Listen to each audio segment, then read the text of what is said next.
আজি ৰাতিপুৱা খবৰ পাইছোঁ প্ৰায় 10:30মান বজাত আলমাৰী তলাটো মাটিত পৰি আছে আৰু মোৰ আলধৰাই কৈছে যে আপুনি তলাটো নমৰাকৈ গ'ল নেকি। মই ক'লো যে নমৰাকৈ যোৱা নাই, মই মাৰি থৈ গৈছোঁ। আৰু কালি মই নাছিলোঁ, ঢেকীয়াখোৱা বৰনামঘৰলৈ গ'লোঁ, বাহিৰে বাহিৰে আহি আউনীআটী সত্ৰ ভাওনা সমাৰোহলৈ গ'লোঁ। ৰাতি ঠিক 11:30 বজাত আহি মই শুই আছোঁ, আলধৰাই মোক লগ পোৱা নাই। আজি কৈছে, তাৰপৰা চাইছোঁ আলমাৰীত, এতিয়ালৈকে মোৰ নজৰত পৰাত সোণ আৰু ৰূপৰ অলংকাৰ আৰু পইচা এইখিনি বহুতো লৈ গৈছে। আৰু এটা বিশেষ মূল্যৱান তামৰ 2-এটা পইচাও নিছে। এনেকৈ এইখিনি নিছে, প্ৰায় 6 লাখতকৈ ওপৰ টকাৰ মানে এনেকৈ বস্তু নিছে। সত্ৰত যদি এনেকৈ এইটোৱেই হয়, ইয়াৰ আগতো মোৰ বহাটো আৰু ওচৰে পাঁজৰে আমাৰ সত্ৰৰ কেইবাখনো বহাটো মানে পইচা চুৰি হৈছে। তলা ভাঙি কব্জা উভালি পইচা চুৰি হৈ গৈছে। বিভিন্নজনৰ হৈছে 10-15 হাজাৰলৈকে চুৰি হৈছে। আৰু এইটো শেষত আলমাৰি ভাঙি মানে ধন সোণ নিয়াৰ মানে এটা উপায় অৱলম্বন কৰি ধনটো নাপালে, নাই পোৱা যদিও পালে, নোটটোহে পোৱা নাই। 50টাতকৈও অধিক ৰূপৰ টকা লৈ গৈছে, সেইটোতো নোটৰ টকাতকৈ অধিক মূল্যৱান। আৰু সোণটোতো নিছে 6 লাখতকৈ অধিক টকাৰ মূল্যৰ বস্তু চোৰা ইতিমধ্যে সত্ৰৰ পৰা লৈ গৈছে।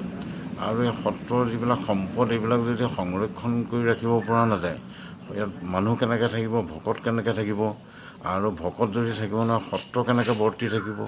সত্ৰৰ অৱস্থাই যদি এইটো হয়, বাহিৰত কি অৱস্থা হ'ব। সেইকাৰণে এটা আমি উদ্বেগ প্ৰকাশ কৰিছোঁ। আৰু অনতি পলমে মানে চোৰ কৰায়ত্ব কৰিব পাৰিব বুলি আমি আশা কৰিছোঁ, আৰু এইটো আমি আহ্বান জনাইছোঁ। আৰু চোৰ কৰায়ত্ব কৰি মানে যথোপযুক্ত শাস্তি নিদিলে সত্ৰৰ ভকত হয় মানে বস্তুকেইটাকে খামুচি বহাতে থাকিব লাগিব, একো কলা সংস্কৃতি সাহিত্য সমাজৰ কাম কৰিব নোৱাৰিব। আৰু নতুবা মানে একদম উপান্ত হ'ব লাগিব, ভকত ওলাই গ'লে বস্তু নি থাকিব, তাৰপিছত সত্ৰবিলাক ভাগি ছিগি গুচি যাব। এনেকুৱা এটা অৱস্থা হ'ব। আৰক্ষী প্ৰশাসন আহিছে, আৰক্ষী প্ৰশাসনে তেওঁলোকে সকলো তদন্ত কৰি মোৰ পৰাও এজাহাৰ মই দিছোঁ, সেইখিনিও লৈ গৈছে। তেওঁলোকে নোট কৰি গৈছে, তাৰপিছত আৰু কি ব্যৱস্থা কৰে সেইটো মই নাজানিম। কাৰোবাৰ পৰা সন্দেহ কৰিছে? সন্দেহ মানে মই নাম ক'ব নোৱাৰোঁ, কিন্তু হয় সত্ৰৰ, নহয় সত্ৰৰ লগত সম্পৃক্ত।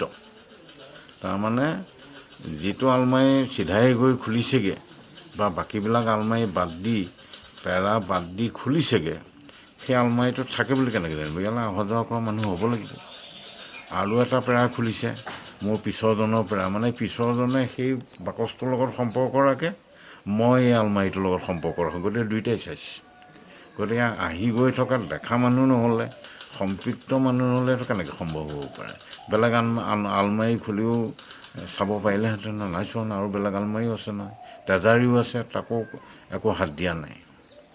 গতিকে উলিয়াই সোমাই থাকোঁতে দেখে, নিশ্চয় তেনেকুৱাই হ'ব লাগিব। যিকোনো খবৰৰ বাবে যোগাযোগ কৰক আমাৰ এই নম্বৰত 9181 307 221।